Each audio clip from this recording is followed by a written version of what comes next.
Sua Bíblia, lá no livro de Isaías. Quero ler um versículo com os irmãos, conforme o Senhor colocou no meu coração. Isaías, capítulo 44, versículo 3.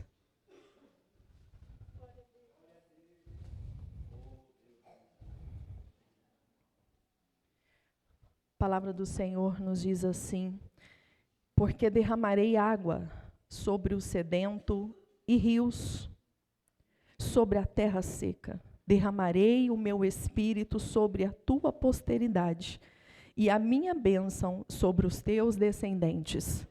Amém? Você pode se assentar. Eu quero agradecer a Deus por essa oportunidade de estar aqui com vocês. Me sinto honrada pelo convite que a irmã Elaine me fez. Obrigada, irmã Natália, aos pastor dessa casa, o pastor Elias. Obrigado pela confiança de me ceder o altar. A todos os irmãos que fazem parte dessa igreja, eu estou muito feliz por estar com vocês nessa oportunidade. Estou acompanhado do meu esposo, do irmão Elvis, Deus abençoe, da minha mãe, irmã Verônica. E eu estou muito feliz, irmãos, porque quando eu tinha mais ou menos uns 11 anos de idade, eu tive a oportunidade de caminhar por algum tempo junto com a Raquel. Eu era apenas uma criança. Nós louvávamos num conjunto, eu era back vocal. E nós passamos durante alguns anos ensaiando, orando, indo para a vigília, consagrando ao Senhor. Para mim é uma honra poder estar aqui com você. Que Deus abençoe. Irmãos, eu sou a Sara Verônica. Eu nasci num berço evangélico. Eu costumo dizer que eu não apenas nasci num berço, mas eu sou filha da promessa. Pois a minha mãe, ela era uma mulher estéril, desenganada pela medicina, e ela recebeu uma promessa de que teria mais um fruto. Então, 4 anos antes de eu nascer, minha mãe já orava por mim, já intercedia por mim, e eu sempre digo que ela teve fé de Ana, e passou 4 anos e eu nasci. Você acredita que Deus ainda faz milagres? Eu nasci lá no interior de Goiás, nasci debaixo dessa palavra, ouvindo a minha mãe me dizendo: você tem uma promessa, Deus te escolheu antes de você existir, e estar aqui é um cumprimento de promessa. E eu estou com muito temor, irmãos, nessa noite, diante daquilo que eu já senti lá na minha casa, quando eu orava por esse culto. E eu tenho certeza que você não vai sair daqui da mesma maneira que você adentrou neste lugar. O Senhor já está falando conosco e Ele continuará derramando sobre nós. Amém? Bom, diante do tema dessa conferência, aviva. É isso, irmãs? Aviva. O que é um avivamento? É o ato de avivar, de se tornar mais vivo, mais ativo.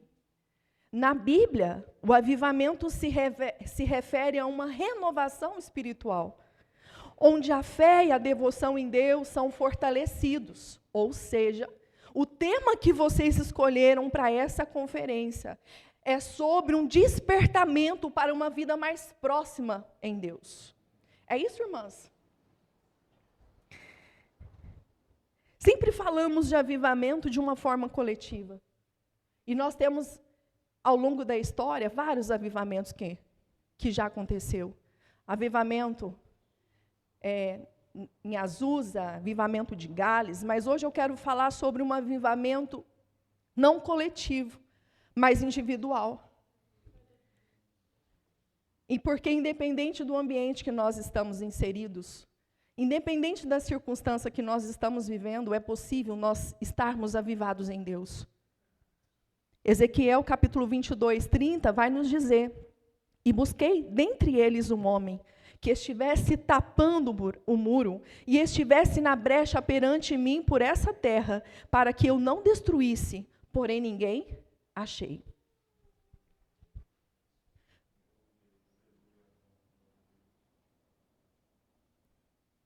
Deus só precisa de um homem e de uma mulher que se coloque na brecha, que tenha um coração disponível e diga: Senhor, eis-me aqui. Pode começar em mim. Pode fazer através de mim. O Senhor te trouxe aqui para te dizer nessa noite: você é um agente de transformação. O Senhor tem algo a realizar sobre a sua vida. E nós precisamos entender que buscar esse avivamento hoje, nos dias que nós estamos vivendo, é uma necessidade urgente da igreja. A obra do Senhor, ela sempre começa em nós, para que depois, através de nós, a obra seja realizada. Eu quero trazer aqui alguns motivos por que buscarmos o avivamento. Primeira coisa, irmãos, o avivamento é uma promessa de Deus. Lá em Joel capítulo 2, versículo 28, nos diz assim: e há de ser que depois derramarei o meu espírito sobre toda a carne, e vossos filhos e vossas filhas profetizarão, e os vossos velhos terão sonhos, e os vossos jovens terão visões. É uma promessa do Senhor derramar sobre nós o Espírito Santo, de maneira tal que esse Espírito Santo começa a agir de uma forma com que o ambiente onde nós estamos inseridos, as pessoas sejam impactadas por aquilo que Deus está fazendo em nós. Como nós fazemos para viver essa promessa? Nós precisamos estar insatisfeitos com a nossa vida espiritual. E eu te pergunto, meu irmão que está aqui nessa noite de domingo, como está a sua vida espiritual? Como está o seu nível de espiritualidade? Porque nós precisamos estar inconformados nesse tempo. Quando nós nos conformamos com aquilo que nós estamos vivendo, irmãos, nós ficamos estagnados. Nada acontece nesse lugar de estagnação. Olha o que Paulo diz aos Filipenses: eu sei estar abatido, eu sei ter abundância em todas as coisas, eu sei ser instruído na fartura ou na escassez. Paulo está dizendo que ele já sabia ser instruído em suprimentos de bens materiais. Mas quando Paulo falava da sua vida espiritual, olha o que ele diz lá em Filipenses 3,13. Não penso que eu já tenha alcançado, mas uma coisa eu faço, esquecendo-me das coisas que para trás fico, eu ando para atingir o alvo da soberana vocação. Existe um prêmio a ser alcançado, desde que nós não paremos a nossa carreira em Cristo. Olha o que ele diz para Timóteo: aviva, Timóteo, desperta o dom de Deus que há em ti. Aos Coríntios ele diz: buscai com zelo, buscai com esforço. Paulo está nos ensinando que o avivamento requer de nós uma insatisfação com a nossa vida espiritual. Não basta aceitar a Jesus. Não basta ser membro do círculo de oração. Não basta vir à igreja apenas aos domingos. É preciso se relacionar com o dono dessa obra. Aleluias. Oh, meus irmãos, lá em Oséias diz: conheçamos e prossigamos em conhecer a Cristo, porque o nosso descanso não é aqui. A igreja de Cristo precisa seguir avante. Como a irmã Raquel disse, a perseguição não parou a igreja, o martírio não parou a igreja, e hoje o que tem parado a igreja? São tantas distrações para nos parar. Aleluia. Olha o que diz em Apocalipse capítulo 3. Eu conheço as tuas obras. que nem és frio e nem quente. Quem deras fosse frio ou quente. Assim, porque és morno e não és frio nem quente, vomitar-te-ei da minha boca. Como dizes, rico sou, e estou enriquecido e de nada tenho falta, e não sabes que és um desgraçado, miserável, pobre, cego e nu. Irmãos, desde ontem à noite eu estou com as minhas pernas bambas diante dessa palavra.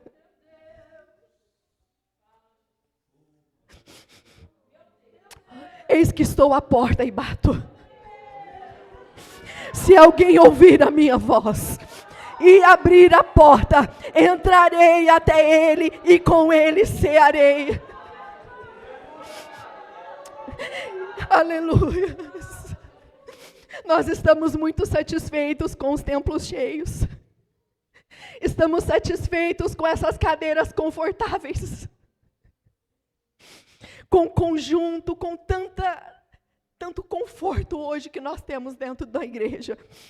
Mas em muitas das vezes, nós entramos e saímos desse lugar com a nossa alma vazia. Vivendo a nossa própria maneira de viver, achando que não chegará o dia de que nós prestaremos conta de tudo aquilo que nós estamos fazendo hoje. Naquele dia nós estaremos diante de Deus e Ele vai falar o que você tem nas suas mãos. O que você tem nas suas mãos. O que você fez com o propósito que eu confiei a você. O que você fez com o chamado que eu te dei. O que você fez com o tempo que eu te dei. Com a saúde que eu te dei. Com a voz que eu te dei. O que você fez.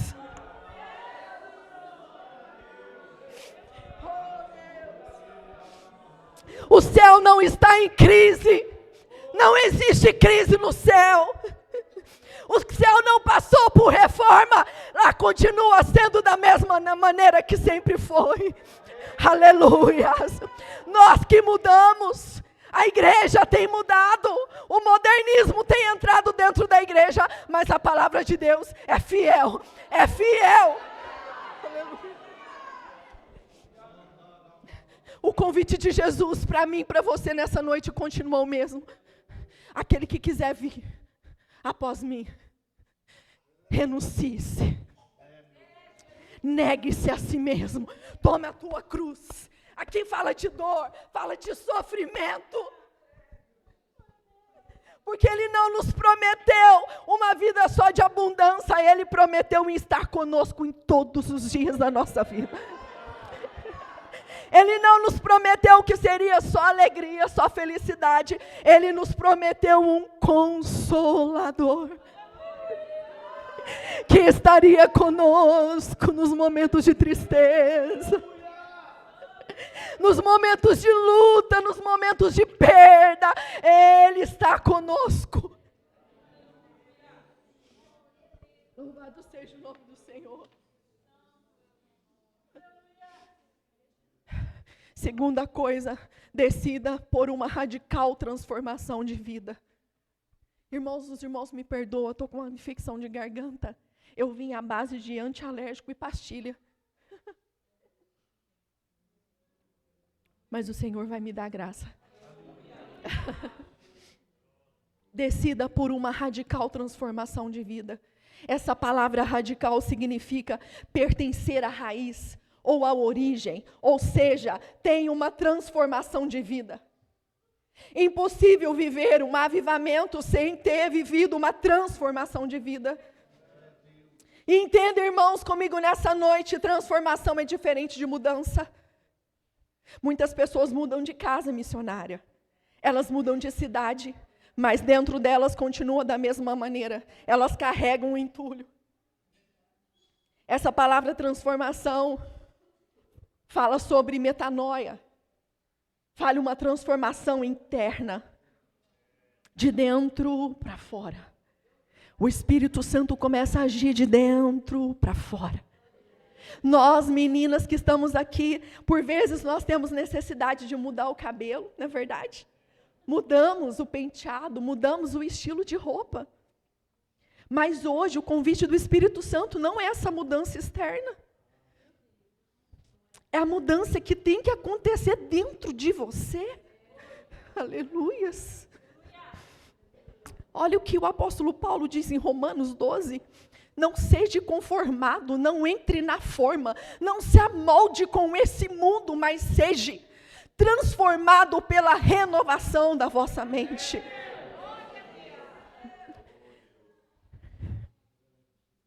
Porque tudo começa na mente. Irmãos, eu sou psicanalista clínica e psicoembrióloga, eu trabalho com a mente humana, trabalho com saúde mental e emocional, e a psicoembriologia vai estudar a formação psíquica de um bebê desde o ventre. E quando eu cheguei, eu já bati o olho nessa jovem, está gestando quantas semanas? 36? Está quase. Que bênção. Irmãos, esse bebê que está sendo gerado, desde o início da sua concepção, já existe uma formação psíquica, quando ele era apenas um embrião. Os médicos nem conseguiam visualizar partes do corpo dele, mas já existia um coração. Deus já tinha soprado haja no seu ventre. Aleluias. Entenda, hoje eu faço atendimentos com mulheres grávidas e eu converso com o bebê no ventre. E eles me respondem, irmãos, poder da ciência, nós somos seres de linguagem. Acreditem, irmãos, nós carregamos traumas dessa vivência intrauterina, quando nós estávamos no ventre da nossa mãe. Muitas pessoas comportam hoje de certa maneira que não sabe por quê. Quando nós vamos estudar a história de vida dessa pessoa, fazemos uma anamnese de parto, aquela mãe passou por alguma situação lá, que teve um registro na psique daquela criança. O salmista Davi, no Salmo de número 139, ele diz, o Senhor me viu. Quando eu não tinha forma humana, quando os meus ossos estavam sendo formados, quando os meus órgãos estavam sendo confeccionados, quando nenhum dos meus dias existia, o Senhor já me via. E Ele escreveu no seu livro todos os meus dias. Aleluias. Meus irmãos, toda transformação deve começar na nossa mente. Senão não vai existir transformação. Tudo vem da sua mente. Não existe um movimento voluntário ou involuntário, como, por exemplo, o fato de você respirar. Você não dá comando para o seu cérebro, respira e não respira. Você simplesmente... Você não dá comando para o seu cérebro, para ele fazer digestão do seu intestino. Todas as nossas ações, atitudes, comportamentos, decisões vêm da mente. É por isso que a palavra do Senhor, ela comprova tudo que a ciência vem estudando para, de fato, comprovar. Eu acho lindo isso. Porque Paulo já diz isso, transformai-vos pela renovação da vossa mente. Porque existem estágios da vontade de Deus para nós, para que possamos experimentar, mas impossível viver a boa, perfeita e agradável vontade de Deus, se nós não passarmos pela transformação. Sem transformação de alma, não tem como ter avivamento. Nós temos que levar a nossa alma a um desejo mais profundo por Deus. A presença de Deus deve nos atrair mais do que qualquer outra coisa para esse lugar. Decida hoje não ser mais apenas um frequentador de templo. Decida hoje não apenas vir aqui buscar um milagre. Decida hoje não apenas buscar o Deus que pode realizar o impossível na sua vida. Decida hoje desejar por Deus. Que você possa sair daqui nessa noite com fome, com sede. Que a sua alma possa ter sede. Diga a Ele nessa noite, Deus, A minha alma anseia por Ti. Eu quero, Pai, acende em mim a chama. Pode acender em mim a chama. Senhor, tira o nosso sono, Jesus, nós estamos dormindo demais. Nos desperta para a oração, Senhor. A nossa alma precisa ter sede de Deus. Nós estamos buscando por tantas coisas.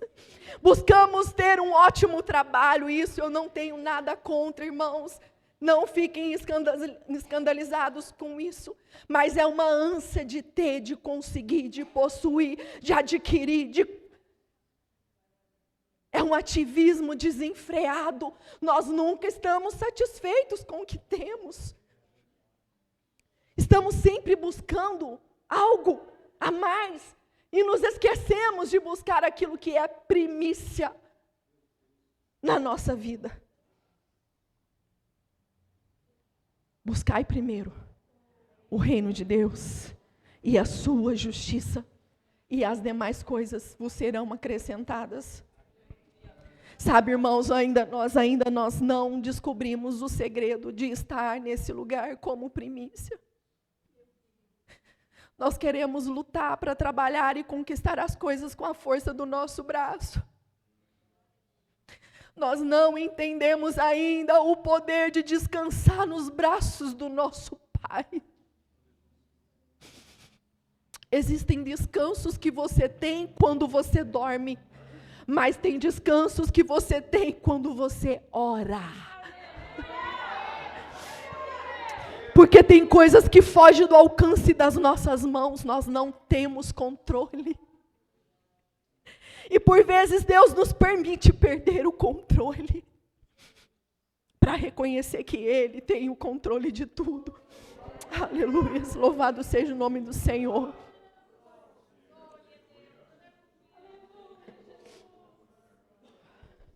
Terceira coisa, o avivamento deve ser buscado pela igreja. Olha o que diz W. Tozer. É um erro esperar que a graça nos visite, como uma espécie de mágica benigna, ou esperar que a ajuda de Deus venha como uma sorte inesperada. A Bíblia nos diz sobre os caminhos que nós podemos trilhar para viver esse avivamento. A primeira coisa, irmãos, é a nossa vida de oração. Tenha tempo com Deus. Se organize na sua rotina para estar na presença de Deus. A amizade, ela é construída através de uma troca de relação. E com Deus funciona da mesma maneira. Só que Deus não quer apenas ter uma amizade, porque quando você tem uma amizade, você pode até levar ela na sua casa e fazer com que ela se assente no sofá. Deus tem um lugar mais íntimo, mais secreto para nós, que é o quarto. Que é um lugar onde você se rasga, onde você tira a sua gravata, onde você tira o seu terno, aonde você desce do salto.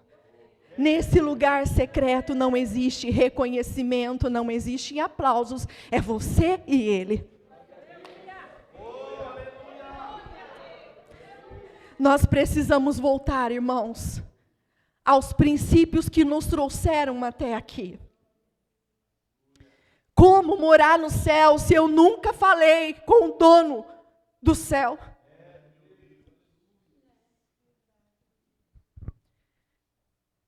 Decida os lugares que você frequenta, irmãos. Que lugares você tem frequentado? E geograficamente, virtualmente. Porque você pode estar aqui hoje na igreja, mas com um aparelho aí no seu colo. E esse aparelho vai te levar para longe daqui. Ele vai roubar a sua mente daqui desse lugar. Algum tempo atrás, nós estávamos num culto como esse. E era normal alguém passar lá na rua e às vezes se manifestar. E os obreiros traziam aqui para o altar. E nós orávamos e o espírito maligno era repreendido. Mas hoje, por vezes, Satanás entra na igreja com um sapatinho de algodão. Ele fica o culto inteiro aqui. Ele tira a sua atenção desse lugar. E a palavra é ministrada, os louvores são entoados e você não recebe. Que nessa noite o Espírito Santo possa levar a nossa mente cativa a Ele. Aleluias. Quais os lugares que você tem frequentado? Irmãos, o Espírito Santo, ele tem ciúme de nós. Eu me lembro quando eu era jovem, no início da minha mocidade. Lembra que eu falei, aquela menina que ficou e cresceu na igreja? Eu quis conhecer o mundo. E um dia, pastor, eu planejei de ir no rodeio. E eu falei com a minha cunhada, eu falei, eu nunca conheci nada lá fora, eu quero ir no rodeio. E ela falou, então é hoje, vai ter um rodeio em Patrocínio, vou te levar. Irmãos, a gente que é crente, não adianta tentar enganar, não. Eu pus uma calça comprida, uma bota, e eu falei assim para minha cunhada, eu tenho que sair antes da minha mãe chegar. Minha mãe tinha ido para o culto de ensino. Irmãos, a minha mãe está ali sentada, é aquela irmã do coque, sabe? Ela não tem estudo, ela toma tarja preta todos os dias, porque ela tem mal de Parkinson. Mas às 3h da manhã ela se levanta para orar. Pensa numa baixinha usada pelo Espírito Santo. E aí, irmãos, quando eu estava saindo de casa, quem que está entrando? Minha mãe. Os jovens que estão aqui me ouvindo nessa noite, tem lugares que não é para você nem pisar. É o Senhor guardando a sua vida, o Senhor protegendo a sua alma. E ali, quando eu olhei para minha mãe, eu já paralisei. E ela falou, onde você vai, minha filha? Eu não tive resposta. E a minha cunhada falou assim, deixa que eu respondo. Ela falou, olha, irmã Verônica, nós estamos indo na casa da minha irmã em Patrocínio. Irmãos, não era verdade. A minha mãe, sem saber de nada, começou a cantar assim. Que meus pés somente vão onde os santos possam ir. Você pode louvar comigo? Numa eterna canção, minha voz me faz ouvir. A minha alma Salvador. Aleluia. O seu sangue como carmesim. Minha vida toda para ser Senhor. Tua para sempre. Não precisou dela falar nada. Eu já voltei chorando para o meu quarto, pedindo perdão para Deus. E a minha cunhada, o que está acontecendo? Eu falei, vai embora, minha filha, você não vai entender isso aqui. É coisa que só crente entende. Quais os caminhos que você tem andado? Quais as mesas você tem se assentado? É mesa de comunhão, é a mesa de intriga? Ou é mesa de fofoca, ou é a mesa da informação? Elimine os altares que foram erguidos no seu coração. Sabia, irmãos, que nós erguemos altares que tiram e que roubam o espaço de Deus no nosso coração? Coisas que para você podem parecer muito inofensivas. Quer um exemplo, irmãos?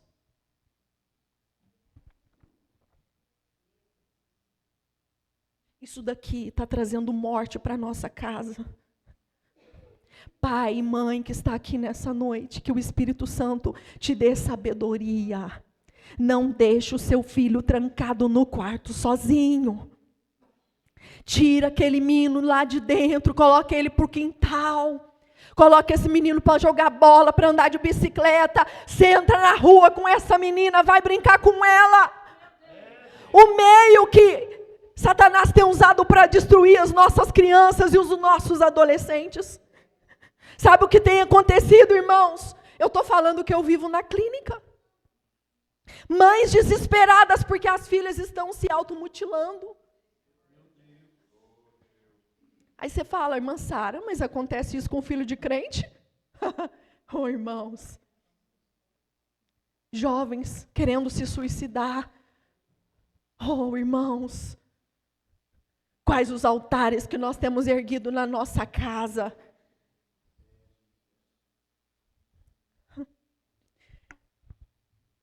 Faça um cuidadoso trabalho de arrependimento. Não existe avivamento sem arrependimento. E eu vou falar uma coisa para vocês, não tenha pressa de se examinar e ver o que você precisa mudar. Quais os erros que você precisa parar de cometer. Arrependimento não é remorso, irmãos. O nosso terrível hábito é de tolerar os nossos pecados e pensar que isso não faz mais diferença. E esses pecados, e muitas das vezes encobertos, é o que tem deixado a igreja morna. Se permita passar pelo processo da olaria. Por vezes o Senhor nos leva nesse lugar. Para quê, irmã Sara? Para nos honrar? Não, para nos quebrar. Para nos esmagar. Peça ao Espírito Santo nessa noite, pode me levar. Me desfaça. Mas faça de mim um vaso cheio do teu Espírito Santo. É noite de arrependimento.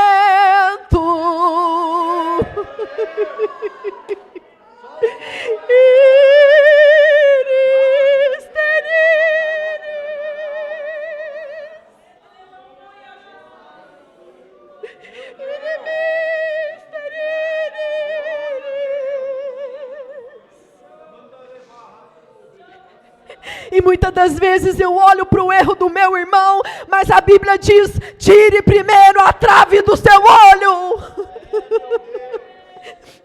O avivamento deve começar em você. Não espere que o pastor se levante. Ele já está fazendo a obra que Deus confiou a ele. Mas e você, igreja de Cássia? E você, igreja, aonde você está fazendo a obra? Como que você está no seu trabalho? As pessoas do seu trabalho sabem que você serve a Jesus? As pessoas da faculdade te procuram quando elas querem receber uma oração? Quem é o seu Deus? Quem é o seu Senhor? Quem você tem servido? Tire as coisas do seu coração que te adoecem emocionalmente. Ah, quantos lixos nós carregamos.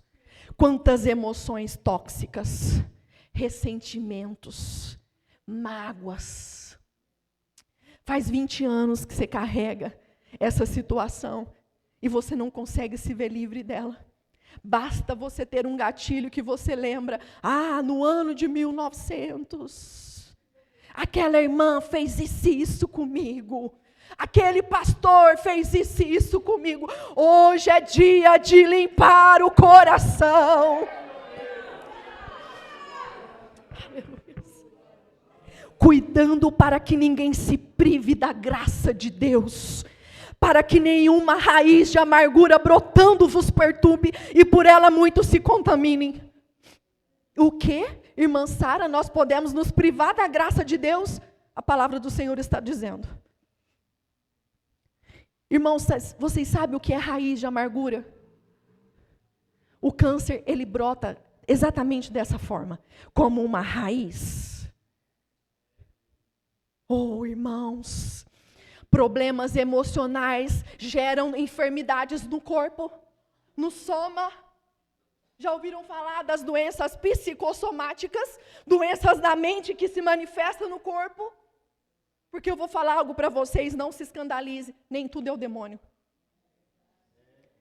Às vezes está faltando você se posicionar. Quando eu falo é culpa do diabo, eu tiro de mim a minha autorresponsabilidade de me examinar, de mudar a minha conduta. Deixa eu falar para vocês hoje aqui. Hoje é dia de liberar perdão também. Hoje é dia de soltar quem você está prendendo aí. E você pode dizer para mim, irmã Sara, mas eu fui uma vítima.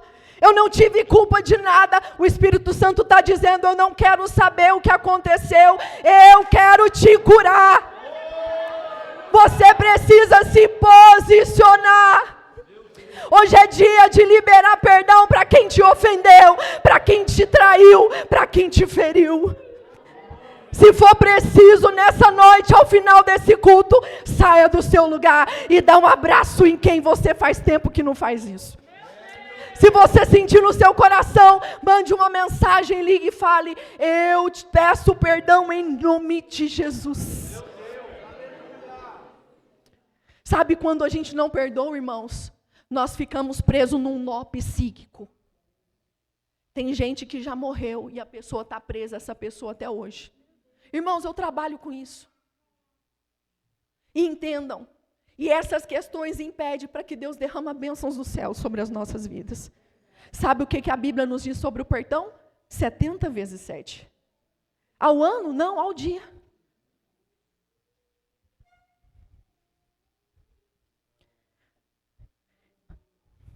Amém, irmãos? Outra coisa que nós precisamos fazer, olha aqui, irmãos, para vivermos um avivamento, é um perigo quando a obra de Deus nos afasta do Deus da obra. É um perigo quando a obra de Deus nos afasta do Deus da obra. Cuidado com o ativismo religioso. Cuidado com os 10 cargos. Os 10 cargos não te possibilitam ir para o lugar secreto. Você pode correr em todos os territórios da igreja, menos na sala do trono.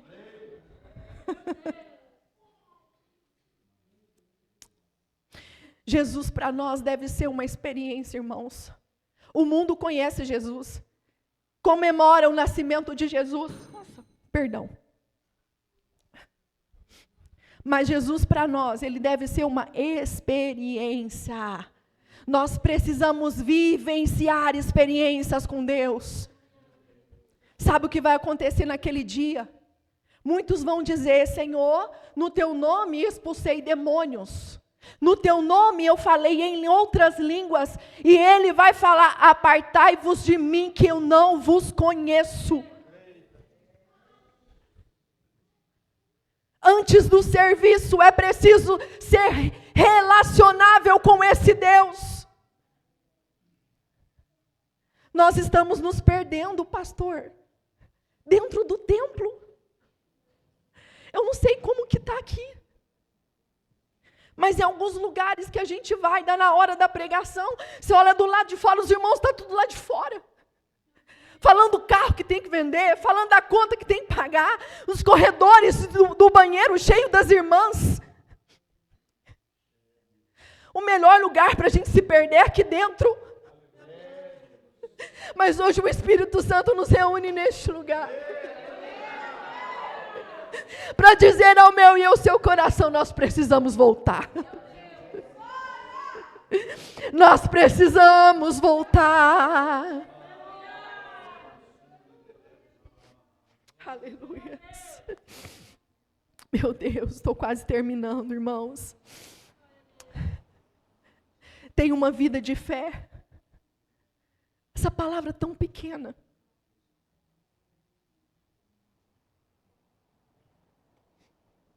Parece tão simples, irmãos. Mas não é. Coloque as suas expectativas todas em Deus. A Bíblia diz que sem fé é impossível agradar a Deus. A Bíblia diz, se creres, verás a glória de Deus. Tudo o que pedires, crendo, recebereis. Talvez você não tenha recebido ainda, mas a sua fé deve permanecer. convicta no Senhor, porque Ele é fiel. Se Ele te prometeu, pode passar o tempo que for, irmãos, o Senhor, Ele não falha, Ele continua sendo o mesmo. Sabe o que é caminhar por fé, irmãos? É você erguer o pé sem ver o chão. Às vezes o medo nos impede de viver experiências de fé. Mas que nessa noite a nossa fé possa ser maior do que os nossos medos. Para que possamos romper em Deus. Amém, irmãos? Que o Espírito Santo renove a tua fé nessa noite. A fé nesse Deus que não falha, nesse Deus que não erra, nesse Deus que não chega atrasado, nesse Deus que tem o controle da sua história. Aleluias. Louvado seja o nome do Senhor Jesus. Viva uma experiência que vai impactar a sua família e a sua descendência. No texto que nós lemos, a palavra de Deus diz: eu derramarei o meu espírito sobre a tua posteridade. E a minha bênção sobre os teus descendentes. As suas experiências com Deus vai alcançar os seus filhos. Isso não significa que eles não passarão por problemas. A sua vida com Deus vai impactar a sua descendência. Eu disse no início que Deus só precisa de um homem ou uma mulher que se coloque na brecha e fale: Senhor, eis-me aqui, pode começar em mim. Talvez você esteja aí pensando: irmã Sara, mas eu não tive um pai que é pastor. Eu não tive um avô que foi ministro, que foi evangelista. Não importa, meu querido. Importa o pai que você vai ser para os seus filhos. Não importa se você não conheceu a sua mãe, importa a mãe que você vai ser para os seus filhos. Nós, mulheres que estamos aqui, nós temos a incumbência do céu de transmitir um legado geracional para os nossos filhos. O útero de uma mulher é a única porta onde Deus pode soprar propósitos nessa terra. Talvez você está aqui e os seus filhos estão afastados da presença do Senhor. Não desista de orar por eles. Você não gerou filho para povoar o inferno. Você gerou filho para povoar os céus. A sua experiência com Deus vai impactar seus netos, seus bisnetos, seus tataranetos. Aleluias. Eu quero profetizar sobre a sua casa nessa noite, sobre a sua família. Derramarei do meu espírito sobre a sua descendência. Derramarei a minha bênção sobre os teus descendentes.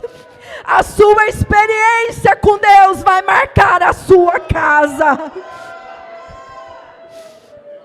Algo maior Deus tem a transbordar sobre a sua casa, sobre a sua família.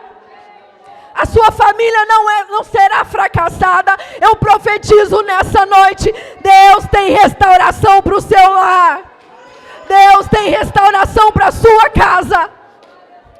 Satanás não tem poder para tocar nas nossas crianças. Satanás não tem poder para tocar nos bebês que estão sendo gerados. Aleluias. Você vai falar como Josué: eu e a minha casa serviremos ao Senhor.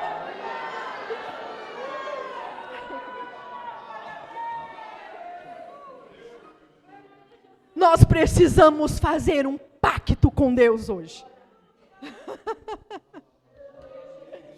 De entrar na presença de Deus de uma maneira diferente. Como você nunca entrou. Ou você já entrou e não permaneceu nesse lugar. Não como um religioso. Não como alguém que apenas frequenta um culto como hábito aos domingos à noite. Ah, Deus. Irmãos, quando eu ministrava essa palavra, eu fiquei pensando, Senhor, quando foi a minha primeira vez que eu entrei nesse lugar, onde a minha alma ansiava por Ti. Eu não pensava em mais nada a não ser agradar a Ti. O Espírito Santo me levou aos meus 8 anos de idade.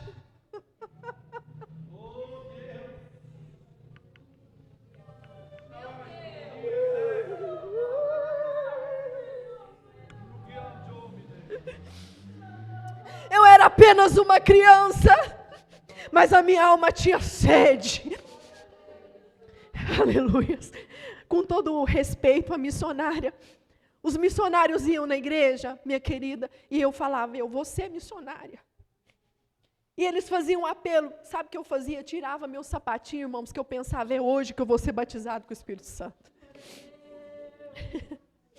E eles faziam um apelo e falavam, quem foi que sentiu uma chama do Espírito ardendo de levar o ID de Jesus? E eu chegava num cantinho ali, toda tímida. O Espírito Santo falou, foi lá a primeira vez que o seu coração foi incendiado pela chama. Aleluias, bendito seja o teu nome. Eu falei, Senhor, reacende a chama. Reacende, eu abro mão de tudo, Jesus. Eu renuncio tudo, Jesus, mas pode me levar. Oh, Pai. Talvez nessa caminhada a chama se apagou no seu coração. Talvez você foi ferido por alguém que você menos esperava. Talvez algum líder religioso te feriu. E você, às vezes, até transferiu isso para Deus. Deus não tem culpa de nada, Ele continua com os planos dEle firmes sobre a sua vida. O homem, ele pode errar, mas Deus, Ele não erra. Eu quero convidar a irmã Raquel para louvar, com a permissão do pastor. Posso, pastor? Hoje é dia de voltar. Sabe o que o Espírito Santo diz para mim? Não tem como a igreja viver um avivamento se ela não voltar ao primeiro amor. Quando foi que você sentiu a primeira paixão por Ele? Como uma noiva apaixonada por Ele. Que você deixava tudo para estar na presença dEle. Que o que você mais almejava era estar diante dEle. Quando foi? Faz quanto tempo que você não retorna a esse lugar? Hoje o Espírito Santo nos convida. Hoje é dia de voltar. Glória a Deus.